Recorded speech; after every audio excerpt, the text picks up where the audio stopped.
কোন গোপনে মন ভেসেছে ধারাবাহিকের নতুন পর্বে আমরা দেখব যে অনিকেত শ্যামলীকে বলে যে আপনাকে আমি যেমন বলেছি আপনি ঠিক তেমনভাবেই কাজ করবেন, আপনি কিন্তু বেশি বুঝতে যাবেন না, তাহলে কিন্তু বিপদে পড়বেন।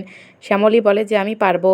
অনিকেত বলে যে আপনি ওদের ওখানে গিয়ে বলবেন যে আপনি বড় বড় রেস্টুরেন্টে কাজ করেছেন এবং আপনার নামটাও কিন্তু অন্য, শ্যামলী নাম কিন্তু কেউ না জানে, তাহলে কিন্তু আপনাকে সকলেই চিনে ফেলবে। শ্যামলী বলে যে স্যার আপনি কোনো চিন্তা করবেন না, আমি সব কিছু ম্যানেজ করে নেব, ওরা আমাকে চিনতে পারবে না।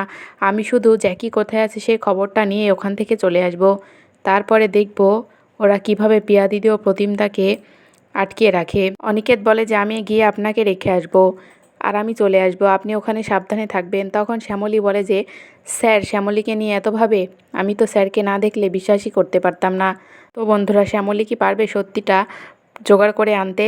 আপনাদের কি মনে হয় কমেন্টের মাধ্যমে জানিয়ে দিবেন। ভিডিওটি ভালো লাগলে অবশ্যই একটা লাইক দিবেন। ধন্যবাদ।